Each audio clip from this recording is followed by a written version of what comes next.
올라가서 치겠느냐고 했을 때 유다가 먼저 올라가라 이런 말씀이 나오죠. 나중에 20장에 보면은 베냐민이 이제 사고를 쳐요. 베냐민 지파가. 베냐민을 치러 올라갈 때에 다시 또 총회를 소집해서 누가 먼저 올라가겠느냐라고 했을 때 또 다시 유다가 올라갈지라 그런 말씀이 나옵니다. 이와 같이 항상 하나님 앞에서 묻고 총회를 열어서 앞에 내세울 사람을 총사령관을 정하는데요. 문제가 지금 뭐냐면은 암몬 자손이 서들어왔는데 길르앗 사람 중에 지도자로 세울 만한 인물이 하나도 없다는 거예요. 지금 상황이. 네. 그래서 이제 이 장로들이 가만히 생각을 해보니까 우리가 예전에 내쫓았던 입다라는 인물이 이제 생각난 거죠. 그것이 이제 17절부터 이제 나오는 그 다음 이제 19절부터 이제 좀 나오는 내용이기도 하고 11장에 나오는 내용입니다. 죄송합니다. 예, 그래서 17절에 보니까 18년 동안 지배를 받던 이스라엘이 이제 반역을 하게 되니까 암몬 족속들이 길르앗 땅을 완전히 빼앗겨 전쟁을 일으키는데요. 미스바라고 하는 곳에 모였다 그런 말이 나오는데 미스바 참 많이 듣죠. 미스바 이름이 굉장히 많아요. 여기저기 많은 이름이에요. 그래서 뭐 사무엘을 회개 운동했던 곳 거기도 미스바지만 그곳은 아니고요. 다윗이 잠시 몸을 피했던 모압 미스베 거기도 아니고요. 이곳은 사사 입다의 활동 중심지고요. 길르앗 라못 또는 라맛 미스바라고 합니다. 근데 이게 어디에서 나오냐면 야곱하고 라반이 증거비를 세운 그곳이 바로 길르앗 미스바예요. 창세기 31장에 나와요. 이 내용이. 예. 그리고 라만 미스바 여호수아 13장 26절이에요. 36절이 아니고 26절입니다. 이 라만 미스바는요 갓지파의 땅입니다. 18절에 보니까 그래서 이제 총회를 열어서 그들의 머리로 세울 통치자를 찾습니다. 그러면서 이제 11장으로 넘어가죠. 사사 입다에 대한 얘기가 나옵니다. 1절부터 11절까지의 내용은 사사 입다의 출생, 그리고 성장 과정, 환경, 뭐 이런 것들. 그래서 그가 어떻게 사사로 세움을 받게 되었는가, 그것에 대한 간단한 묘사들이 있고요. 이 말씀을 통해서 보면 큰 용사라고 이렇게 나오는데요. 큰 용사, 전쟁의 명수다, 싸움을 잘하는 용사다, 그런 원어의 뜻은 그겁니다. 근데 이 사람은 길르앗 사람, 큰 용사인데 기생이 길르앗에게 낳은 아들이었다. 그렇게 나오죠. 예. 길르앗에 사는 사람의 아들일 수도 있고 길르앗 가문의 아들일 수도 있고 이제 그럴 때 이렇게 표현을 합니다. 그런데 이 사람이 쫓겨났어요. 돕당에 가가지고 돕이라는 곳은 이스라엘 지경을 넘어선 곳이거든요. 이스라엘 지경을 넘어서서 쫓겨난 겁니다. 한마디로 망명생활을 하는 거예요. 이 돕당에 가서. 그러면서 많은 잡류들이 그에게 몰려왔다는데 이 잡류라는 이 원어의 뜻이요. 무익하고 쓸모없는 자들 그런 뜻인데 거처가 없이 떠도는 무리인데요. 아마도 이 입다라고 하는 사람의 처지와 비슷한 그런 동병상련의 경험을 하고 있는 사람들이 모여들지 않았겠는가 그런 생각을 할 수 있습니다. 그래서 이 입다가 아주 비천한 신분에 모계적인 신분이 비천한데요. 형제들이 이제 입다를 집에 쫓아냈다 그랬는데 그 중요한 이유가 여기 뭐죠? 우리 아버지 집 기업을 잊지 못하리라 그런 말이 있습니다. 아버지의 유산을 그와 함께 나누기를 원치 않는다 그런 말이에요. 우리 성경에 보면 재산 상속에 대한 것도 나와 있습니다. 장자에게는 2배로 주게 되었죠. 2배로 주게 되어 있고 또 이제 사랑하는 아내에게서 난 자식 그리고 미워하는 아내에게서 난 자식 구별 없이 장자는 장자로서의 당연한 권리를 가질 수 있도록 그렇게 법으로 규정되어 있습니다. 2배를 받을 수 있도록 그렇게 하고 있죠. 네, 이렇게 해서 이제 그 망명생활을 하고 있었는데 7페이지 4절 이하에 보니까 얼마 후에 암몬 자손이 이스라엘을 치려고 하니까 이제 장로들이 이 독당에 찾아갑니다. 입다를 데려오려고. 그러면서 당신이 와서 우리의 장관이 되라.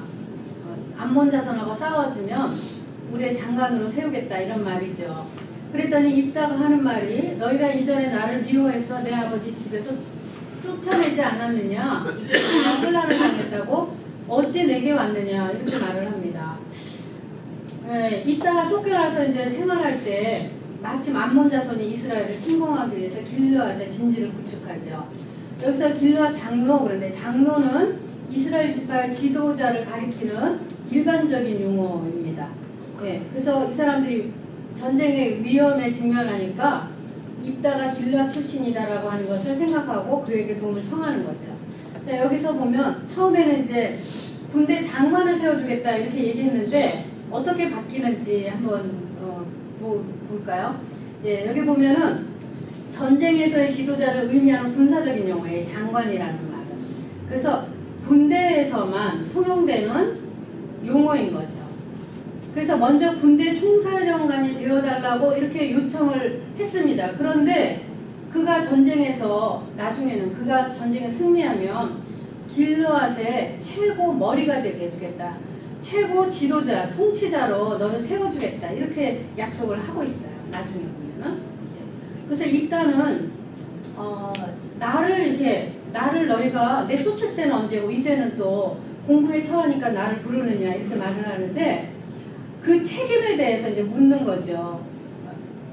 이건 보면은 그들이 입다의 추방을 그냥 묵계적으로 아무 말 안 하고 인정했거나 아니면 그들이 행정관으로서 그것을 막지 못했거나.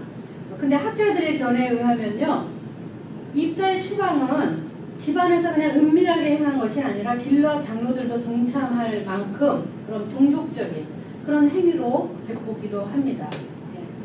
자, 그런데 이제 길르앗 장로들이 이 입다에게 머리가 되리라. 나중에 너희가 가서 싸우면 그리고 승리하면 네가 우리 모든 거민의 머리가 될 거다. 그렇게 약속을 하는데요. 입다가 뭐라고 말을 하냐면 여호와는 우리 사이의 증인이시라고 그렇게 말합니다. 우리 사이의 증인이시니 당신의 말대로 우리가 반드시 행할 것이라. 그러면서 이제 하나님 앞에서 그것을 서약하게 하는 그런 대목이 나옵니다. 조금 있으면요, 어떤 내용이 나오냐면 우리 이제 하나님에 대한 서약, 서원, 이것이 어떤 의미를 가지는가, 어떤 구속력을 가지는가에 대해서 한번 다시 보게 될 거예요. 자, 8페이지 봅니다. 하나님이 이제 여호와께서 그들을 내게 붙이시면 원래 그 붙인다는 내게 붙인다라고 하는 말은요, 내 앞에서 그들을 다 하나님이 이기게 해주시면 그런 뜻이죠. 전쟁의 승리가 여호와께 있다고 하는 것을 입다는 알고 있어요. 지금. 그리고 기생의 아들이지만 우리 앞으로 이제 그가 협상하는 내용을 보면 굉장히 놀랍습니다. 뭐냐면 어떠한 사사들도 지금까지 우리가 협상하는 것도 보지 못했고 직접 전쟁으로 돌입했죠. 항상. 그리고 또 한 가지는 뭐냐면 굉장히 해박한 구속사적 그 견해를 가지고 있어요. 이 사람이. 그래서 보통 그 이스라엘 역사에 아주 해박한 사람이 아니다라고 하는 것을 볼 수가 있는데요. 여호와를 신뢰하는 그런 삶, 그리고 하나님을 잊지 않는 삶을 그가 살았다고 하는 것이에요. 그렇기 때문에 그가 전쟁의 승리가 여호와께 있다는 것도 믿었고 또 장로들과 함께 여호와 앞에서 여호와가 우리의 증인이라고 그렇게까지 말하게 되는 것이죠. 자, 예전에는요 10절에 보면은 신들이 증인이 되어 있는 고대의 개혁에 있어서는 신들이 증인되어 있죠. 네, 그래서 히브리 사람들도요 맹세를 표현할 때 여호와의 이름을 사용을 해요. 그리고 여호와의 이름으로 이 맹세하는 것들은요 자기의 약속이나 계획이 진실되다는 것을 확증하는 것이고요. 한번 맺은 여호와 앞에서 맺은 계약은 절대로 파기할 수 없습니다. 우리가 여호수아서 9장인가요? 거기 보면은 이 가나안을 이제 정복해 들어가는 그 과정에서요 어떤 일이 있느냐면 여호수아가 기브온 사람들하고 이제 약속을 하죠. 동맹을 맺습니다. 근데 이 기브온 사람들이 속임수를 써요. 여호수아 군대가 워낙 강한 걸 알기 때문에 아주 멀리서 온 것처럼 그 인접한 곳에서 살지 않는 먼 곳에서 온 것처럼 하면서 너희를 돕겠다, 우리하고 동맹을 맺자 이렇게 했는데, 동맹을 맺을 때 여호와의 이름으로 동맹을 맺었어요. 네. 그랬더니 며칠 있다 들통났습니다. 거짓말인 것을 들통났죠. 그래가지고 어떻게 했냐면 우리 생각에는 기본이 거짓말했으니까 쳐들어갈 수 있다고 생각하지만은, 여호수아는 여호와 앞에서 그 약속을 했기 때문에, 여호와의 이름으로 약속했기 때문에 그 기본을 치지 못해요. 치지 않습니다. 전쟁으로 다 쓸어버릴 수 있는데 그렇게 하지 않아요. 그러고 나서 나중에 다윗 때에 결국은 그들이 성막을 짓는 그런 일에 아주 성실하게 그 일을 돕는 사람들로까지 기브온이 그 기브온 족속들이 그렇게 하도록 되죠. 맨 나중에. 왜냐하면 그들을 칠 수도 있었는데 그렇게 하지 않은 거에 대한 보상으로 그들이 그렇게 해줍니다. 제가 원하기는 여러분들이 이거 들으시는 동안에 모세 오경, 특히 이제 출애굽 여정을 한번 꼭 보시기를 바라고요. 신명기 요즘 우리가 매일 성경에서 제가 매일 올립니다. 이거를 꼭 좀 한번 읽어보세요. 그러면은 우리가 구원의 역사를, 하나님의 구원사를 아주 한눈에 다 볼 수가 있어요. 네. 자, 그렇게 해서 이제 파기할 수 없는 계약으로 그렇게 만들죠. 11절에 보니까 장로들이 이런 제안을 입다가 장로들이 이제 4번 조건들을 수락을 하고요. 그렇게 해서 최고 통치자로 이렇게 나가게 됩니다. 자, 12절, 28절의 전체적인 내용인데요. 자, 여기에서 보면은 입다가 그냥 금방 그냥 나가서 이렇게 전쟁을 치르는 것이 아니고요. 이 사람이 굉장히 하나님의 이스라엘 역사나 구속사에 대해서 해박한 지식을 가지고 사자를 보내요. 사람을 보내서 그들과 협상을 이제 진행을 합니다. 그런데 보면 다른 선지자 사사들에 비해서 굉장히 잘 알고요. 이 논리적으로 그런 것들을 잘 정리해서 이렇게 얘기를 하죠. 자, 12절에서 18절 말씀인데요. 입다가 이제 암몬 왕에게 사자를 보냅니다. 그래서 아주 협상에 능한 자로 이렇게 우리가 볼 수가 있는데요. 곧바로 전쟁하지 않고요. 그러면서 암몬이 그 땅을 침략하는 것에 대한 부당성을 그냥 말로 이렇게 한 게 아니라 신명기 역사를 증거로 대면서 입다가 그들에게 이제 논리적으로 설명을 하는 거죠. 네, 그러면서 왜 내 땅을 치러 내게 왔느냐 이렇게 말합니다. 이 땅은 이스라엘 요단 동편에 있는 길르앗 땅인데 이미 이스라엘에게 하나님이 주신 땅이라고 하는 얘기죠. 이게 어떤 내용이냐 하면은요, 이스라엘 자손들이 출애굽을 갈 때에 모세가 암몬 족속의 지역을 지나가는 일이 있었어요. 그리로 가면 지름길로 가나안으로 갑니다. 그러니까 암몬 족속들에게 부탁을 했죠. 우리를 위해서 이 길을 좀 열어달라. 우리가 하나도 너희들 거 건드리지 않고 지나갈 수 있게 해달라 그러는데 암몬 족속들이 그거를 받아들이지 않았어요. 거절했습니다. 그래서 그들이 어떻게 했죠? 신명기 2장에 그 내용이 나옵니다. 돌아서 갔어요. 돌아서 다른 길로 해서 이렇게 가게 됐습니다. 그런데 그러고 나서 이 암몬 왕이 소유권을 주장하는 이 땅이요. 그 다음에 누구에게 뺏겼느냐 하면 아모리 왕 시온에게 정복을 당해요. 정복을 당했는데 그러면서 그 땅은 이미 이임자가 소유주가 바뀐 상태였죠. 그랬는데 그 아모리 족속들을 쳐서 그 땅을 빼앗은 것이 이스라엘이에요. 네, 나중에. 근데 아모리 족속들은 완전히 이방 족속이기 때문에 하나님이 그들은 칠 수 있게 해주셨지만은 이스라엘 백성들이 선제 공격하지 않고 아모리 족속들이 먼저 선제 공격했습니다. 그래서 그때 이제 아모리 왕 시온이 나와가지고 공격하러 왔기 때문에 할 수 없이 전쟁한 거예요. 그렇게 해서 빼앗았어요. 그때. 그게 이미 300년 전이에요. 빼앗아서 300년 동안 지금 이스라엘 땅입니다. 그런데 예전에 전쟁해갖고 옛날 땅 어떤 다른 민족이 빼앗았는데 그 땅을 또 다른 민족이 빼앗았는데 옛날에 보리짝에 가지고 있던 그 자손들이 와가지고 우리 땅 내놔라 그러는 거 똑같은 거거든요 지금. 그러니까 이게 너희들이 말도 안 되는 억지를 부린다는 거죠. 예, 그래서 이제 16절부터 여기 그런 내용이 나옵니다. 그래서 이제 암몬 족속의 소유이기는 했지만 아모리 족속에게 그 땅 빼앗겼기 때문에 소유권 주장할 수도 없고 그 이후에 이스라엘이 하나님의 명령에 따라서 출애굽 여정하는 동안에 모압이나 암몬 치지 않았고 우리가 절대로 전쟁 먼저 하지 않았다는 거죠. 다만 시온과 바산을 쳐서 그 땅을 점령했다. 아모리 사람이고 이 사람들이 먼저 전쟁 걸었기 때문에 전쟁했습니다. 그렇게 해서 빼앗았거든요. 근데 그게 300년 이상 지났는데 이제 와서 니네 땅이라고 달라고 그러는 거는 말도 안 되는 소리다. 그래서 하나님께서 이스라엘에게 기업을 주셨기 때문에 이 땅을 우리가 가진 것이다. 그러니까 암몬 자손의 주장은 설득력이 없다는 것이죠. 네. 자, 그리고 가나안 정복해 들어갈 때도 우리 한 가지 알아야 되는 거는 이스라엘 사람들이 모압과 암몬과 에돔 족속들이 사는 그 지역은 절대로 쳐들어가지 않았고요. 그 그들의 경계선까지만 그들이 점령했습니다. 그것을 우리가 이 가나안 정착하는 동안에 그렇게 그들이 했어요. 절대로 먼저 싸움을 걸지 않았다고 하는 것이죠. 네. 근데 여기서 보면 입다가요, 어떤 면에서 보면 좀 그 요셉하고 비슷한 면이 있어요. 그 뭐냐면 형제들이 버렸잖아요. 요셉도. 그렇죠? 그랬는데 결국은 다시 형제들을 살리는 자로, 형제들을 구원하는 자로 돌아오죠. 이 입다도 마찬가지입니다. 요셉도 마찬가지고.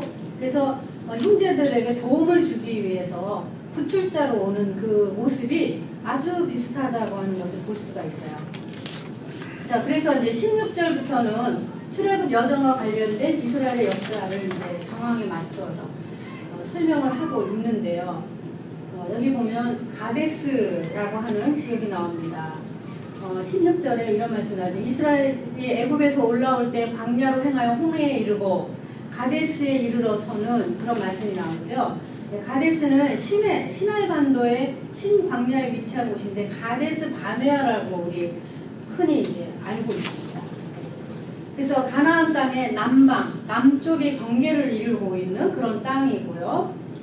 이곳에서 무엇을 했냐면 잘 알고 있는 것처럼 출애굽 시대에 가나안을 정탐하도록 정탐꾼을 보낸 곳이 바로 이곳이죠. 그렇죠? 그리고 그 보고를 받았던 장소도 가데스 바네아. 그리고 이제 미리암을 장사 지낸 곳, 또 모세가 반석에서 물을 낸 곳, 그곳이 바로 가데스 바네아였고요. 여호수아의 군대가 활동했던 지역이기도 합니다. 굉장히 중요한 이스라엘의 중요한 그런 지리죠, 지명이죠. 그리고 가나안 정복 후에 유다 지파의 남쪽 끝에 경계가 되어서 이스라엘의 영토의 남방 한계를 지어주는 그런 곳이 되었습니다. 자, 그래서 이제 17절에 보니까 이제 모압 왕에게 보냈다, 에돔 왕에게 보냈다 그랬는데 이 에돔 왕에게 보냈다, 모압 왕에게도 보냈다 그런 말이 나옵니다. 그런데 모압에게 사신을 보낸 기록은 사실 모세오경에 없고요. 이게 아마 우리가 이제 성서를 사본을 이렇게 발굴하는 사람들이 한 가지 난해한 게 뭐냐면 소멸된 어떤 자료들, 중요한 자료들이 있어요. 그래서 알 수가 없는 그 증거를 찾을 수가 없는 그런 것들이 있는데 민수기 21장에 보면 여호와의 전쟁기라는 게 기록되어 있거든요. 아마 거기에 찾을 수 없는 그거에 그 자료에 아마 들어있을 것이라고 그렇게 보죠. 그래서 가나안 정복할 때 모압도 에돔도 이 암몬도 다 경계까지만 그들이 들어갔다는 거 알아두면 좋을 것 같고요. 그래서 이제 이 에돔과 모압 왕이 이스라엘 땅 통과를 거부했고 신광야를 지나서 에돔과 모압 경계를 좌측으로 끼고 그들이 돌아서요. 신명기 2장에 나옵니다. 예, 이 때문에 이스라엘 백성들이 너무나 마음이 상했어요. 왜? 지는 길로 갈 수 있는데 돌아서 광야를 지나가야 되니까 얼마나 힘들었겠습니까? 그래서 모세를 원망했죠. 모세를 막 원망했더니 그때 어때요? 불뱀에 물려 죽는 사람들이 많았어요. 백성 중에. 그래서 모세가 뭘 합니까? 높은 곳에 장대 끝에 녹뱀을 만들어서 그것을 보는 자는 살도록 그렇게 했죠. 예. 그래서 이제 동편에서부터, 여기서 보면 동편에서부터라고 하는 것은 해 뜨는 곳서부터 그걸 말하는데요. 모압 땅을 완전히 둘러서 가나안을 통해 갔다, 그렇게 이제 말하고 있습니다. 그래서 이제 이스라엘이 모압 땅 밟지 않고 삥 둘러서 가서 우리가 거기를 정복하지도 않았고 거기를 치지도 않았고 그랬다는 거죠. 그러면서 가나안을 그렇게 해서 밟지 않고 삥 둘러서 간 이유는 모압과 암몬 족속을 치지 말라고 하신 하나님의 명령을 따라서 그 사람들이 분쟁의 요소를 남기지 않으려고 그렇게 한 것이죠. 예. 나중에 뭐 사울왕 같은 경우는 이거를 어기고 쳤어요. 그래가지고 하나님의 아주 혹독한 징계를 또 받는 그런 사건들이 나오죠. 네, 19절 이하에 이제 보면 19절 이하에 보면은요, 이 헤스본이라고 하는 곳이 나오는데 이스라엘의 헤스본 왕, 아모리 왕